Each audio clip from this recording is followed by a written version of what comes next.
Welcome to this week's edition of Flashback Friday, your opportunity to get some good review by listening to episodes from the past that Jason has handpicked to help you today in the present and propel you into the future. Enjoy. This show is produced by the Hartman Media Company. For more information and links to all our great podcasts, visit hartmanmedia.com. Welcome to Creating Wealth with Jason Hartman. During this program, Jason is going to tell you some really exciting things that you probably haven't thought of before and a new slant on investing. Fresh new approaches to America's best investment that will enable you to create more wealth and happiness than you ever thought possible. Jason is a genuine, self-made multimillionaire who not only talks the talk, but walks the walk. He's been a successful investor for 20 years and currently owns properties in 11 states and 17 cities. This program will help you follow in Jason's footsteps on the road to financial freedom. You really can do it. And now, here's your host, Jason Hartman, with the complete solution for real estate investors.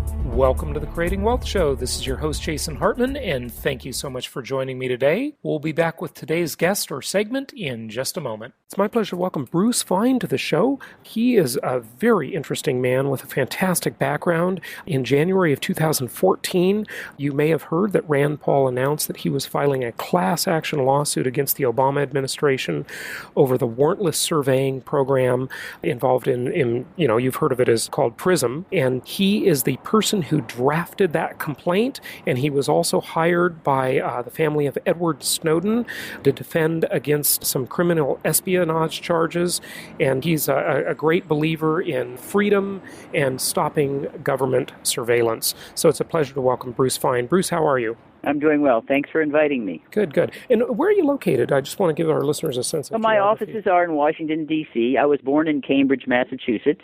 I had my early childhood there. My father had some work at Stanford University, so I'd moved out to California and Palo Alto during high school.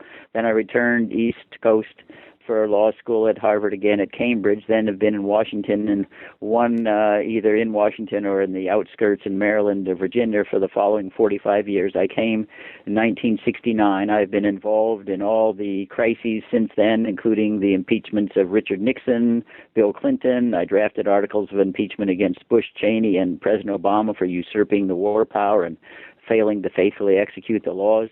I served as counsel on the Joint Congressional Committee on Covert Arms Sales to Iran. I regularly testify before Congress on constitutional and foreign policy issues and have written two recent books. One's called American Empire Before the Fall, another called Constitutional Peril, The Life and Death Struggle for Our Constitution and Democracy, that elaborates on what I consider our political decadence that is leading us to ruination and a destruction of our values that celebrated liberty over a risk-free existence. Fantastic. And in addition to that, as if your resume isn't long enough, and it's fantastic, under Reagan, you ran the FCC, right? Well, as General Counsel of the FCC, I was the architect of the elimination of the fairness doctrine that prevented viewpoints from particular philosophical angles from being voiced without triggering a whole host of fairness complaints that clogged the docket of the FCC and made people reluctant to speak out. So we've talked rather extensively about I'm sort of the father of talk radio, so to speak, because it made it available without worried of financial setbacks because of fairness complaints, among other things. I was also there with the breakup of AT&T. Mm-hmm. Yeah, fantastic. Well, I'm so glad we don't have a fairness doctrine. Let the free market decide what's fair and what they want to listen to. Why should the government rule? We've talked a lot about that on the shows. But tell us about the Rand Paul case, if you would. And well, the Rand Paul case, if we want to go back historically, how did it originate? How did the Fourth Amendment originate, this right to be let alone? And we need to remind ourselves that the American Revolution was really sparked by the British practice of employing what was called then general writs of assistance, general search warrants that enabled every petty officer to rummage through businesses and the homes of the colonists, searching for contraband, possible evasions of tariffs or otherwise. And these were without, any particularized, identified suspicion that there was anything amiss. And that invasion, if you will, of the right to be let alone was what John Adams said was the spark of the American Revolution, carried forth by a very famous patriot, James Otis. And if we want to think about the spirit or the mood of the Fourth Amendment, it was really captured by William Pitt the Elder when he was addressing the British Parliament in 1763, opposing an excise tax precisely because it crowned every petty official with the right to enter homes and businesses without warrants in search of some kind of wrongdoing. And he said as follows: "The poorest man in his cottage may bid defiance to all the forces of the crown. It may be frail, the roof may shake, the storms may enter, the winds may blow through it, the rain may enter, but the King of England cannot enter. All his forces dare not cross the threshold of the ruined tenement." That's the spirit of the Fourth Amendment. And the amendment basically says that you have a right to be let alone.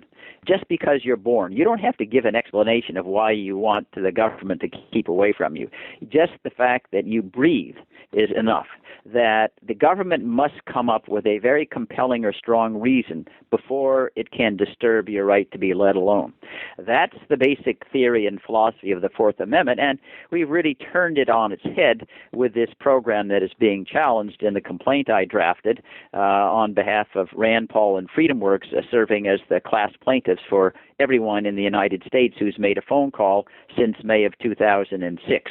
In fact, it really should be everyone in the world. I mean, it's not just the U.S. that's being bugged. No, it's not. But it is not everyone in the world in this sense. If you are in China and making another call in China, we're probably not picking that up. If you make a call outside of China, probably yes. But in the United States, whether you're making a domestic call, to your wife, to your kids, to your lover, to your friend, to get a Domino's pizza, or whether you're making an international call, every single call is picked up and telephony metadata is gathered and put in a database. Okay, so the excuse, let's just take the government's side for a moment here. The excuse they're using is, number one, they have the FISA court, and they're saying that, you know, even though this is secret, it is heard, you know, the citizens' rights are theoretically considered, which I don't believe for a moment. The argument is, I think, facile. First of all, the Constitution trumps the FISA court or statutes. The Constitution is there because there are certain things the Founding Fathers thought were so important they shouldn't be subject to elections and simple legislative majorities. That's why we have a Constitution. It says there's certain things, even if everybody in the United States wanted to accomplish, they can't do it unless they amend the Constitution. So the fact that a FISA court, actually it's called the Foreign Intelligence Surveillance Court or the FISC, has approved the program doesn't shield it from Fourth Amendment attack. Welcome to this week's edition of Flashback Friday, your opportunity to get some good review by listening to episodes from the past that Jason has handpicked to help you today in the present and propel you into the future. Enjoy. The second thing to remember is that in these presentations to the FISC, only the government side is heard. The targets of the collection program, you, me, all your audience, we aren't heard. There's not either directly or indirectly through some kind of surrogate. So it's like having a trial, say a prosecution, a criminal case, and you only hear the prosecution. The defense isn't permitted to say anything. You're probably going to get 100% convictions if that's the process. Which is right? what I hear they do. They just basically rubber stamp everything for the government. It's close to that. But putting that aside, I think, let me, if I can, elaborate on what the program is that we are attacking in the lawsuit. And this has continued since May of 2006, 8 years, and is expected to continue forever. So I want to repeat that. The collection program is expected to continue forever, the next 500 years or more. The war on terror is such an ideal war because it never has to end. So the government's war perpetual. Power, And moreover, it's great for the government because all the world becomes a battlefield where you can use military force. There's no geographical area that you can enter which says, "Oh, the president can't kill me with a Predator drone if he decides to do so." It's an ideal situation. It gives them just unlimited rights virtually. Yeah, but go ahead. Yeah, limitless rights, even more. It sort of turns Nietzsche on his head. He said, God is dead. No, God is in the White House. Because only God and the president can kill anybody they want at any time for any reason. Anyway, putting that aside, let's go back to this surveillance program. I call it the Mass Associational Tracking Program in the complaint. So remember, the Mass Associational Tracking Program that began of May of 2006, it was also intended to be secret forever. The government hoped that there would never be an Ed Snowden, there would never be a whistleblower, and we would never know about it. So we couldn't even have this conversation, and Rand Paul could never file suit because he'd never have definitive proof that his telephony metadata was being collected and searched by the government. So we need to remember, absent Ed Snowden, no one could even be filing suits challenging the constitutionality of what is being gathered and searched.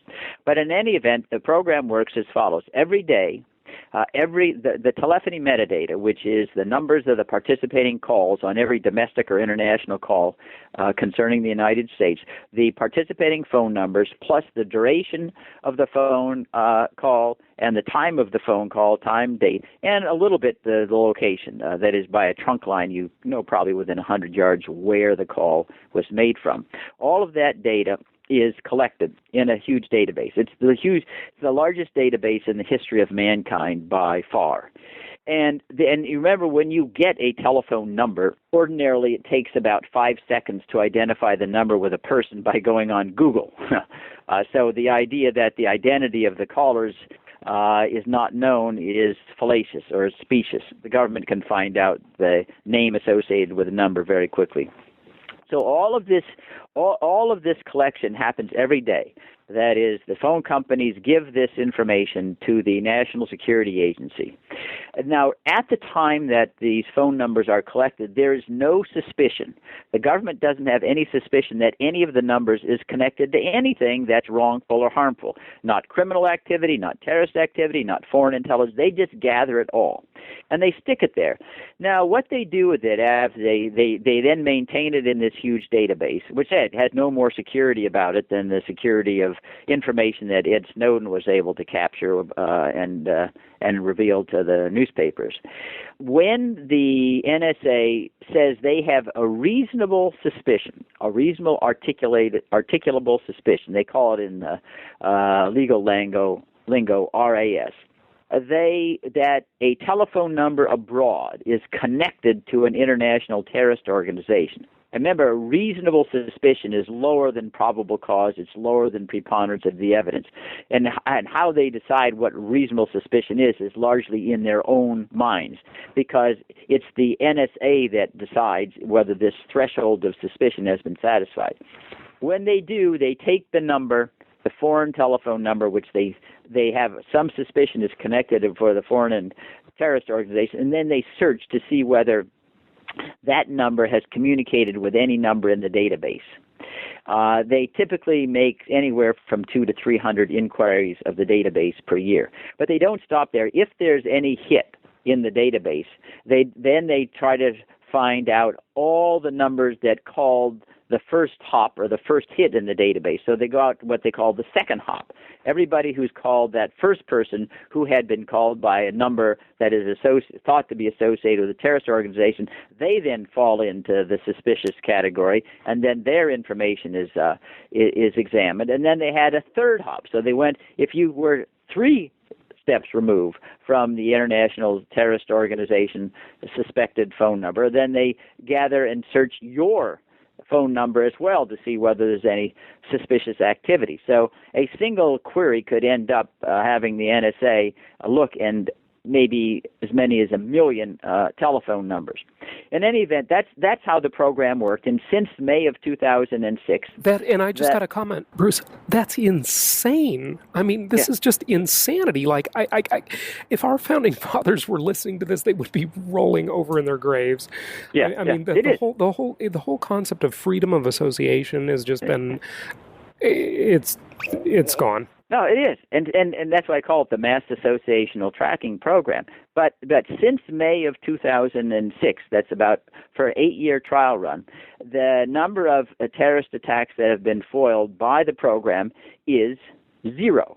And this conclusion is not just mine or Rand Paul. This is the conclusion of 2 presidential-appointed commissions or groups, study groups, the Presidential Civil Liberties Oversight Board and another presidential group that Obama appointed to examine the program and make recommendations. So these of President Obama's own people concluded that the program has foiled 0 terrorism plots over 8 years. It's just a long period of time to test it.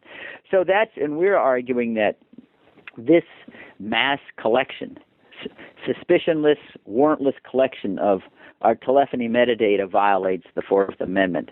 And one of the things we're trying to do, the Supreme Court has stated in some opinions that we should enjoy the same level of privacy from government snooping today under the Fourth Amendment that the citizens enjoyed in 1791 when the Fourth Amendment was ratified. So one of the approaches we're taking is try to analogize our telephony metadata to, say, letters that might or might not be sent through the post office in 1791. Yeah, the Pony Express.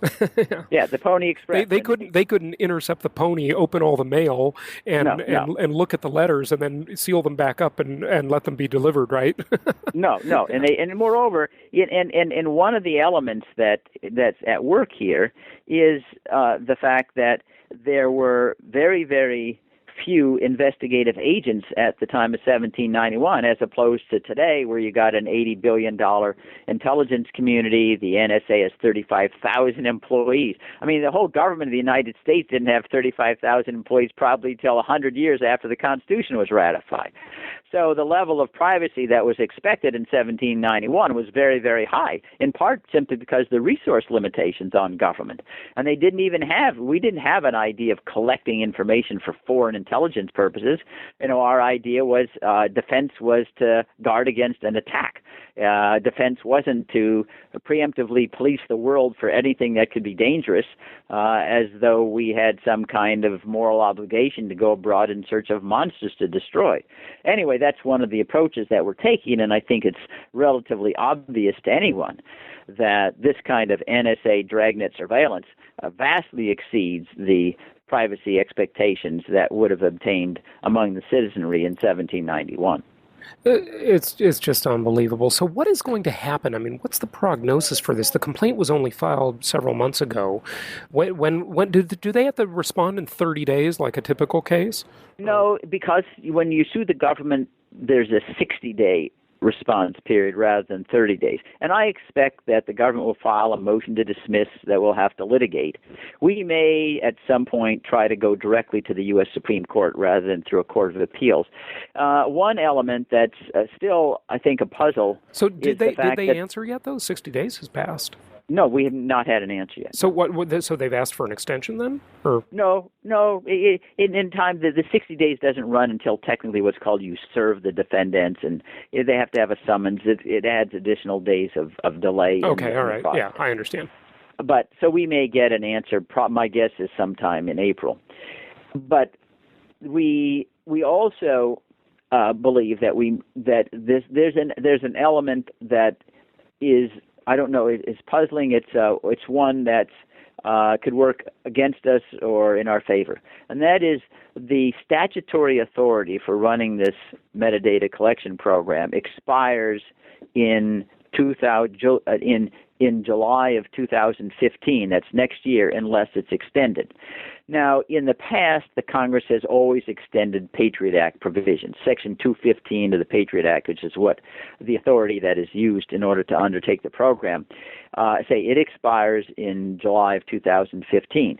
In the past, Congress has extended all Patriot Act provisions, but it may not. And if this Patriot Act provision is permitted to lapse, then the lawsuit would be in a position of saying, all right, we wouldn't be an injunction against the program continuing because there's no authority, but we would want all the existing databases, which they keep for a minimum of 5 years, to be expunged. So they can't, because you can imagine, even since May of 2006, the number of phone numbers that they've got in the database is just literally staggering. It's billions. Staggering. Yeah, right. I mean literally every single call you make, a phone call to anybody for however it exists, however short, your cell phone, your landline, or otherwise, is in that database. Every email, every text, everything. Every posting on an internet forum. Well, we don't see, and that's a little bit unclear, too broad. For this reason, they did have a companion internet metadata collection program in 2006, but Ron Wyden and Mark Udall, their senators, Democrats, sort of forced the hand of the NSA and said, can you show us anything this has accomplished? This is in 2011.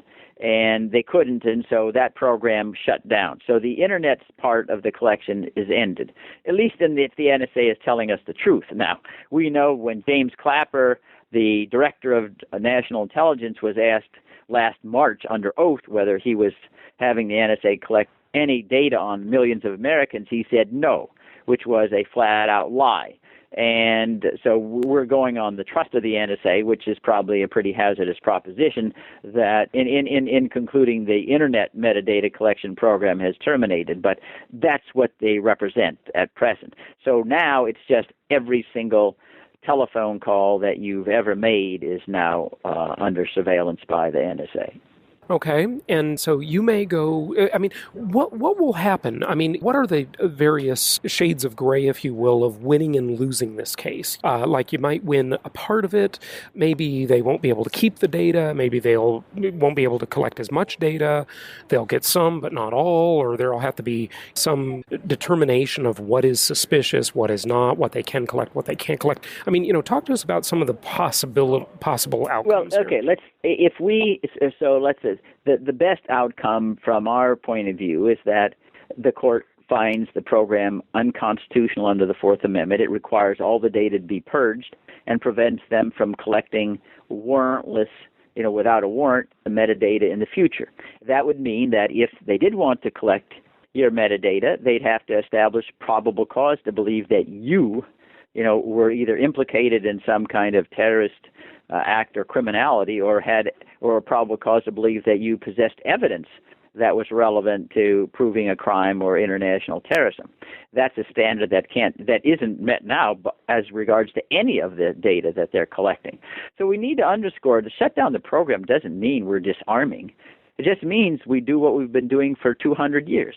The government has to establish some probable cause before it goes forward and tries to disturb your right to be let alone.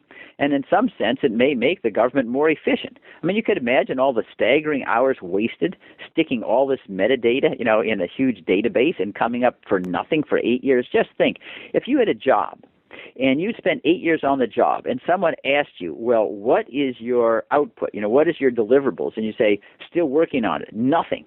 They'd say, well, maybe we ought to terminate the job. Why are we doing this? But when you have a virtually unlimited budget and unlimited resources, as the government does, you don't have to be logical. You can just collect. Right. Yeah. And since you're spending other people's money, you keep spending it. And you just print money to pay for it. But that's a different discussion. The Fed decides to do a quantitative expansion. You got another $1 trillion that'll keep you going for a while. And all the citizens just got a little poorer, Yeah, exactly.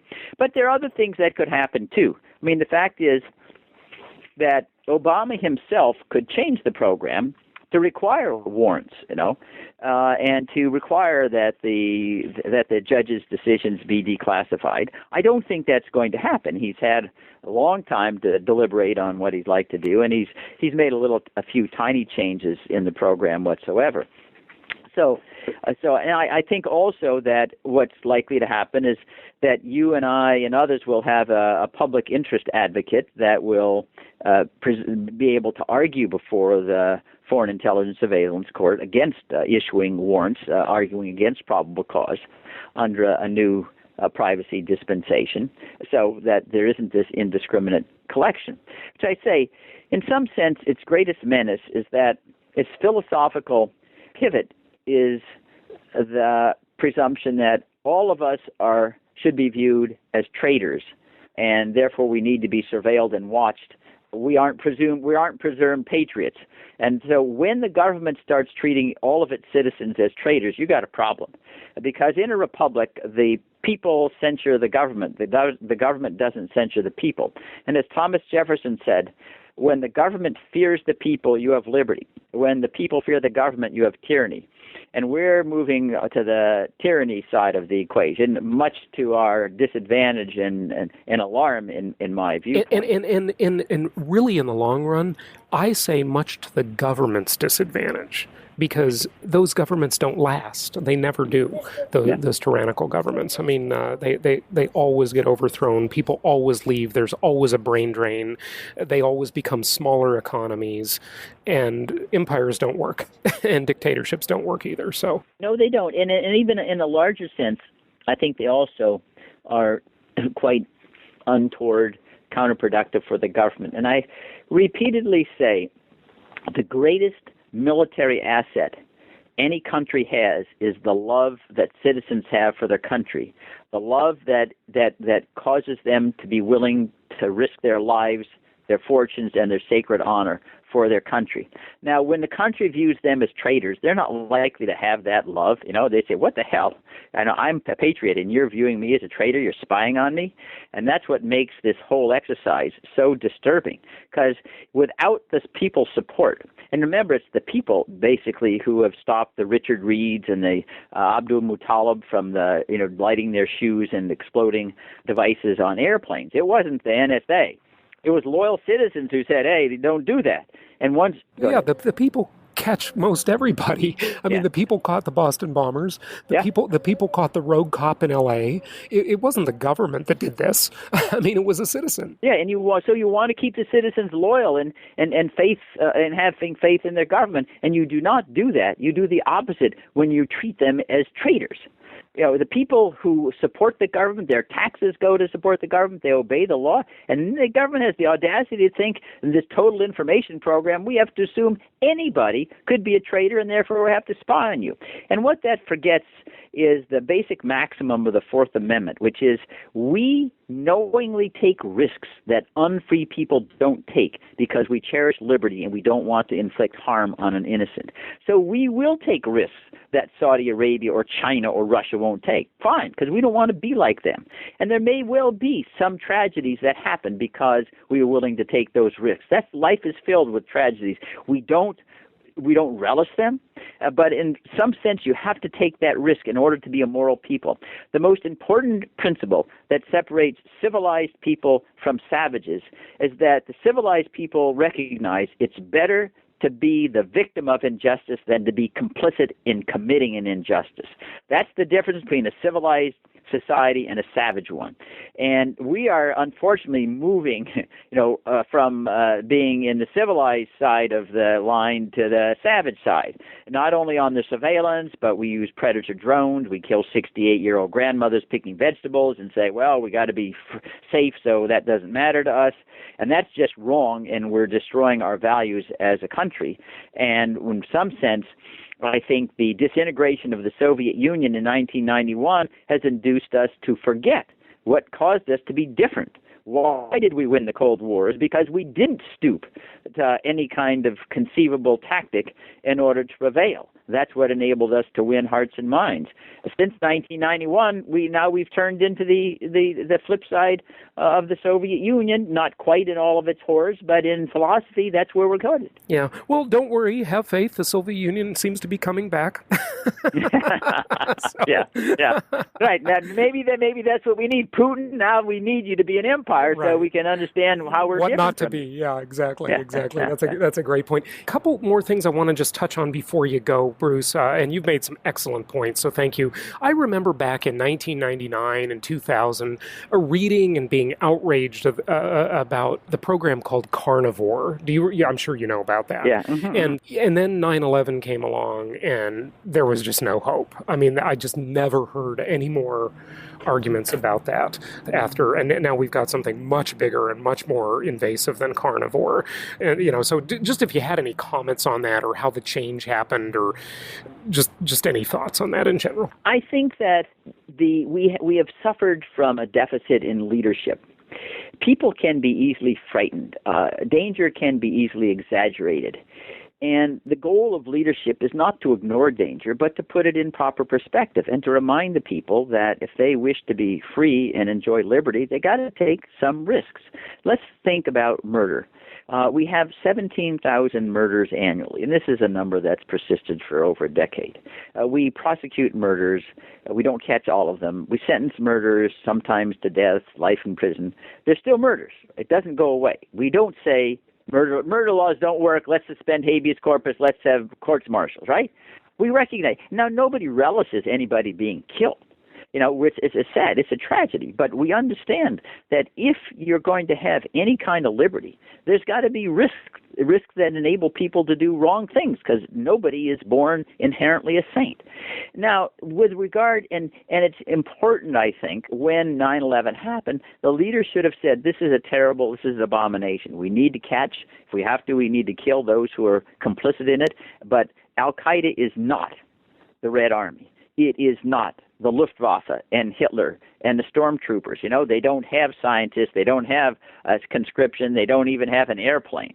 So we have to be hyper alert, but let's not go crazy and stoop to their level. Just because they don't do habeas corpus, it doesn't mean we don't do habeas corpus because of who we are as a people.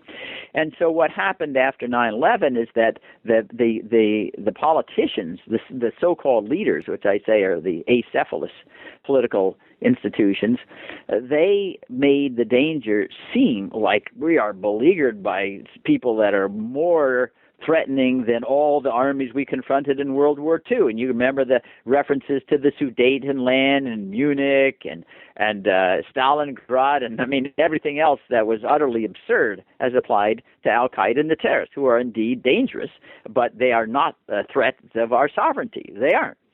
And that's what I think caused not only Carnivore, but any other restriction on government surveillance and authority to go out the window, because it was painted as, hey, if you're against this authority, there are going to be 10,000 people dying on the sidewalks the next day. An absurd claim, and I continue to confront it today in my debates on surveillance. I can guarantee you, if this authority is shut down there's going to be another equivalent to 9/11, and thousands of people are going to die. And that's the wrong approach to understanding, what civilized life is about. You can't get through life without taking risks and be honorable. Because if you take no risks, you treat everybody as a potential terrorist and kill them all. Well, you can imagine that. Walk down the sidewalk. Okay, that person could be a secret terrorist. Let's kill him. No risks. And that would be savagery that no one would tolerate if they have any kind of heart. And that's to say, 9/11, unfortunately, has been exploited by the leaders in order to frighten people into thinking that our sovereignty is at risk, and the only way that we can be secure is, with the Dick Cheney so-called 1% doctrine. If there's a 1% chance somebody's going to do something bad, let's kill it, bomb it, or throw a Predator drone at it, And in some sense, it's counterproductive because we end up creating more enemies. Oh, of course we do. The blowback issue. I mean, Ron Paul's talked about that extensively, of course. And that's why we get things like stop and frisk in New York City. I mean, that's just unbelievable. It's like watching old movies about East Berlin. I mean, it's mind-boggling. It really is. But through trying to look at, 50,000 feet here, the underlying philosophy that has to be attacked is, hey, everything should be subordinate to safety. No. There's things that we take risks because we understand we can't have liberty unless we take some reasonable risks, because nobody can swear on a Bible or a Quran or something else that they are a saint and can never do anything wrong. Neither you nor me nor anybody could say there's zero risk we ever do anything wrong. And if you want a zero risk life, then all of us are in penitentiaries or in a grave, which obviously is absurd. But we have to get away from this instinct, everything's subordinated to safety, safety, safety, safety, and anything that might add an increment of safety is worth it. No, not everything that might add an increment of safety is worth it. We don't interrogate detainees and tell them unless they answer, we're going to go rape their wives and kill their kids. We don't do that, even if it would work. We don't do that because of who we are as a people. Right. Yeah, no, very good point. You made a remark earlier, Bruce, that was kind of interesting to me, where you talked about how the wiretapping program is something that you didn't just mention terrorism, but you mentioned criminal activity. Are they actually using it for other suspected criminal activity? I mean, so say, for example, there's a mobster out there and they want to bust him under a RICO statute, or someone's just talking about robbing the local 7-Eleven. I mean, are they looking for keywords like that in the metadata? Well, what we do know is this.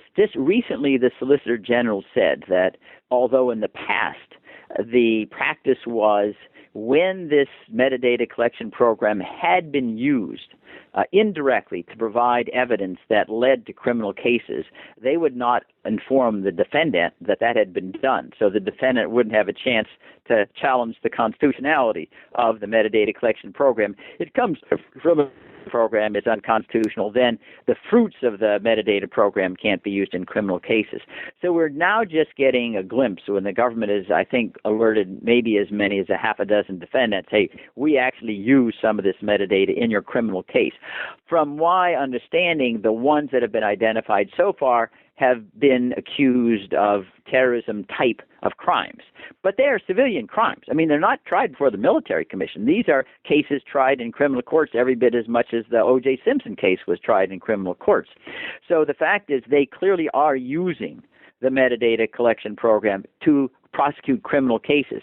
Now, my belief is that if they did use, even if they started out trying to or suspecting that some of the metadata would lead to a terrorist crime, if it led to a RICO crime, I'm sure they'd use it and prosecute it for that. There's nothing in the regulations and the practices that have been described over the last months that suggest they wouldn't say, well, we stumbled upon evidence of RICO or drug violation, so here's the evidence to use it. I can just imagine this now being expanded to business, like civil disputes, where, if someone feels that they got ripped off in a business deal, they go to the NSA and subpoena data to find out.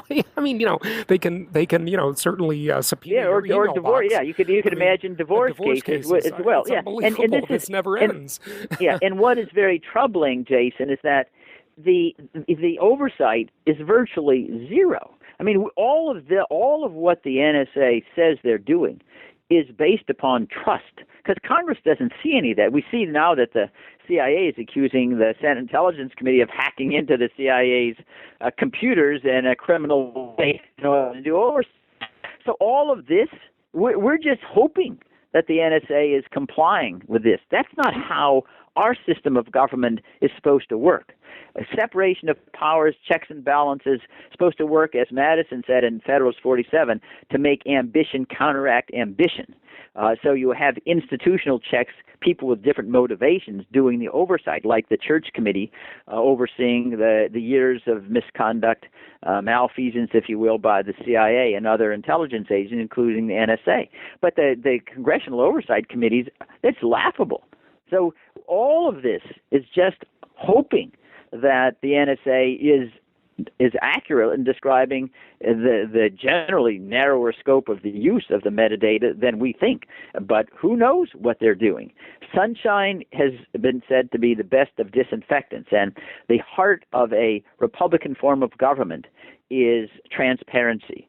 Because how can you have government by the consent of the governed unless the governed know what the government is doing. You can't consent to something you don't know that's happening. And that point is illustrated by the Ed Snowden revelations. Once the American people were alerted to what the NSA was doing, the overwhelming majority, like 75%, said, we need change. Now, that attitude couldn't crystallize until they knew what the NSA was doing. The NSA was bent on keeping it secret forever. So I revert to that because it shows the deformation of the Republican democratic processes that come from government secrecy.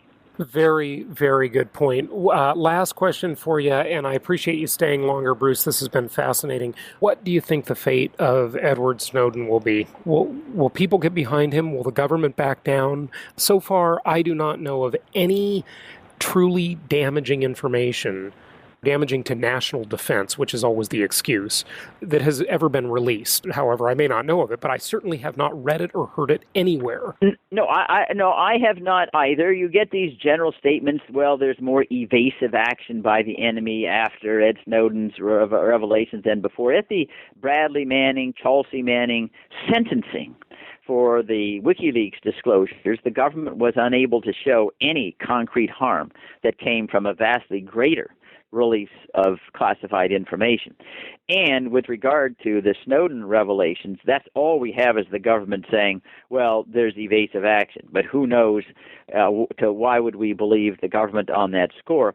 And if we can draw from past experiences, the government regularly lies, misrepresents what they say will be calamitous consequences for disclosures of classified information. In my lifetime, maybe you remember, the Pentagon Papers that was disclosed by Daniel Ellsberg to the New York Times, Washington Post, Senator Mike Gravel, 47 volumes classified of the history of the Vietnam War, and the government went to court, tried to enjoin publication, said the sky would fall if these revelations were made public. The Supreme Court said no. The publications went forward, and the postmortem found no impact on our national security, safety, or otherwise. So it seems to me like the government should have the burden of proof to prove some kind of actual damages, because they can. The problem is they have the power to just say everything is classified, so you can't talk about you can't do anything. Yeah, you're exactly right. You're exactly right. And I would certainly subscribe. After all, the government says they have the information. Well, then prove it. Just don't say it. Because when you just say it, why would we believe it? You have a reputation for dishonesty, for mendacity. Say, most recently, James Clapper saying, no, the NSA is not collecting data on millions of Americans, a flat lie. So the burden ought to be on the government to show danger, and it's got to be concrete, not just, well, who knows what evasive action might have been undertaken, because that's a negative that you can't ever prove one way or the other. Free speech is sufficiently important. In my judgment, we have always lost more as a republic and our values by secrecy than anything that we've surrendered with regard to national security with openness. Transparency will prevent vastly more harms, follies, stupidities, adventurism that have people killed for no reason than disclosures will ever harm the United States. And it goes back again to the idea that, yeah, it may well be that if we had all of our laws that were secret, all of our prosecutions were secret, nobody knew anything, maybe the enemy might not get any advantage at all. But we wouldn't be a free people. The fact is that our laws are public. Al-Qaeda knows what our authorities are under the FISA statutes. But the American people need to know, because we get to decide our own destiny. We get to decide what level of risk we're wishing to encounter, consistent with our honoring liberty and freedom and avoiding being complicit in injustice. Excellent points. Excellent points. Bruce Fein, this has been a fascinating discussion. Please give out your websites and tell people where they can find out more about your work. Well, one, you can Google me. You can go to either the Future of Freedom Foundation Campaign for Liberty websites. I have one in construction right now. And please buy my books that expand on this philosophy, American Empire Before the Fall, Constitutional Peril, The Life and Death Struggle for Our Constitution and Democracy. You can get both of those books off of Amazon or Barnes & Noble. And I think you will be convinced of the need for all of us citizens to stand up and say, no, We need to return to the values of our republic, and remembering always the only love that never grows old is a love of integrity and principle. Fantastic points. And I hope to see that after you win the case, that big, giant data center in Utah will be converted to the offices of the Future Freedom Foundation.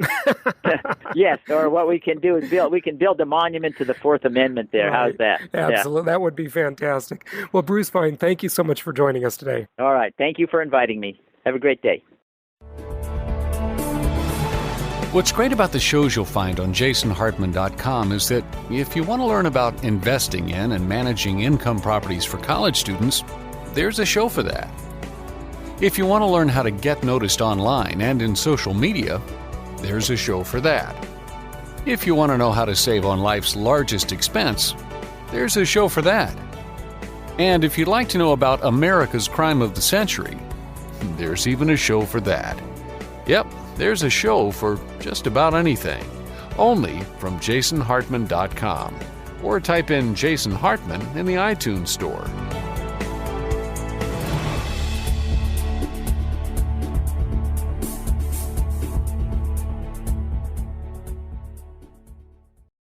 This show is produced by the Hartman Media Company, all rights reserved.